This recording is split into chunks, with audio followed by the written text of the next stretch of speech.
নমস্কার। জন্মাষ্টমীর এই পুণ্য লগ্নে আমি আপনাদের কয়েকটা কথা বলতে চাই। যেটা হচ্ছে, দেখুন, আমরা সকলেই ঈশ্বর ভক্ত, কিন্তু তার মধ্যে কেউ শ্রীকৃষ্ণ, রাধারানী, গোপাল পছন্দ করেন। আবার যারা শ্রীকৃষ্ণ, রাধারানী, গোপালের উপাসনা করেন না, হয়তো অন্য দেবদেবীর উপাসনা করেন, তাই বলে যে কোনো দেবদেবীর মূর্তি, ঈশ্বরীয় রূপকে তারা অবজ্ঞা করেন, এটা কিন্তু নয়। সেজন্যে আমি বলছি যে জন্মাষ্টমী একটা পুণ্যলগ্ন, প্রত্যেকে এইটা করুন। করলে আলটিমেটলি আমাদের উন্নতি এবং উপকারী হবে। তো আমি যেটা বলছি, যেটা করার কথা বলছি, সেটা হচ্ছে যে জন্মাষ্টমীর সময়কালটা, যে ক্ষণটা পুজোর, ওইটা সময়টা একটুখানি দেখে নেবেন। সময়টা দেখে নিয়ে আপনারা একটা উপাচার করবেন। তার আগের দিনই আয়োজন করে রাখলে ভালো হয়, বা সকালবেলা আয়োজন করলেন। যেটা হচ্ছে, লাগবে একটা নীল বস্ত্রখণ্ড, ছোট, রুমালের থেকে একটু ছোট হলেও হবে। আর কাঁচা হলুদ, কাঁচা হলুদটা ভালো করে ধুয়ে নিয়ে আগাটা, যেমন পেন্সিল আমরা ছুরি, এরকম আগাটাকে ওপেন করতে হবে। এই হলো। এবার নীল কাপড়ের মধ্যে অর্ধেক অংশ ভালো করে কাঁচা হলুদ লাগিয়ে দেবেন। এবার ওটাকে শুকোতে টাইম দেবেন। শুকিয়ে গেলে ওটাতে অগরু দেবেন। এগুলো সবই দশকর্মার দোকানে অগরু টগরু এগুলো পাওয়া যায়। অগরু দেবেন, লাল চন্দনের প্রলেপ দেবেন গোটা কাপড়টাতেই, সাদা চন্দনের প্রলেপ দেবেন গোটা কাপড়টাতেই। এইবারে একদম ফ্রেশ, টাটকা একটা হলুদ ফুল আর একটা নীল ফুল, এই দুটো ফুল ওই নীল বস্ত্রখণ্ডের মধ্যে যে কর্মটা করলেন ওটার মধ্যে দেবেন। দিয়ে এইবারে ওটাকে আলতো করে মোড়াবেন, আলতো করে মোড়াবেন, মুড়িয়ে সিংহাসনের এক পাশে রেখে দেবেন। এমন নয় যে অন্য কিছু সরিয়ে তাকে রাখতে হবে, জায়গা করে দিতে হবে, এটা নয়, সিংহাসনের এক পাশে রাখবেন।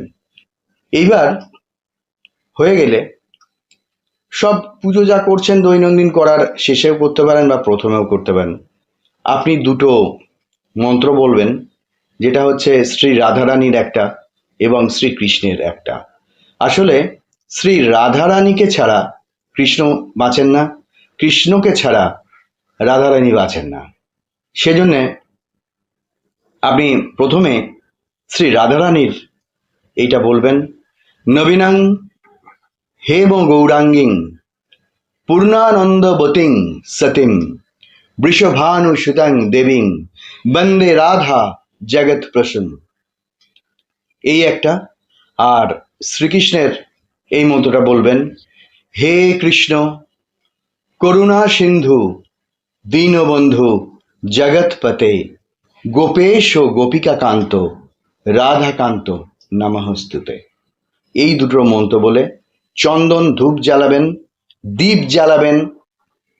খুব ভালো হয় যদি ঘিয়ের প্রদীপ জ্বালাতে পারেন এই দিনটা, খুব ভালো হয়।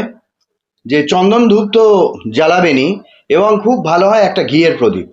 এই দিন কিন্তু যেই যে কোনো পুজোই করুন না কেন, কৃষ্ণের এই উপাচারটাই করুন, রাধাকৃষ্ণের, সেই সময় কিন্তু ঘিয়ের প্রদীপ জ্বালাবেনই, আর চন্দন ধূপ এইটা দিয়ে আপনি মন্ত্রটা বলবেন।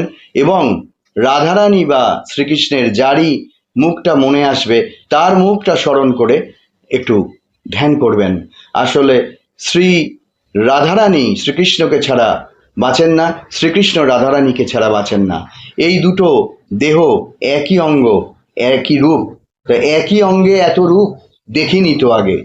সত্যি তাই, শ্রীকৃষ্ণের এবং শ্রী রাধারানীর একই রূপ, এবং এই পূর্ণ রূপটা কিন্তু আমরা পাই গোপালের মধ্যে। তাই যারা গোপাল সেবা করেন তারা যে কতটা প্রাপ্ত হন দেখবেন। প্রত্যেক গোপাল সেবী কিন্তু একটা কথা বলেন, আমার গোপাল এই করে, আমার গোপাল আগের থেকে জানিয়ে দেয়, ভালো ঘটনা দুর্ঘটনা সব আঁচ দেয়, আমার গোপাল রাত্রিবেলা চড়ে ফিরে বেড়ায়। আমি এই গোপাল নিয়ে বলবো একটা ভিডিওতে। আর আরেকটা বলবো, রাত্রিবেলা বা সন্ধ্যাবেলা বা দুপুরবেলা একটু নির্জনতায় এগুলো আপনি পাবেন, যেটা হচ্ছে আপনার ঠাকুর ঘর থেকে বা বাড়ির কোনোখান থেকে অদ্ভুত কিছু শব্দ। কি ধরনের শব্দ, এগুলো পেলে কি হয় এবং এগুলো উন্নতির বার্তা কি না, এর দ্বারা কি হয়, এই একটা ভিডিও আমি খুব শীঘ্রই দেবো। এই দুটো, একটা গোপাল নিয়ে আর একটা এইটা নিয়ে। তা জন্মাষ্টমীতে আপনারা প্রত্যেকেই সফল হন, আমি এটা চাই। আজকে এই বক্তব্য আমার যা বলার এই পর্যন্তই। ধন্যবাদ, নমস্কার।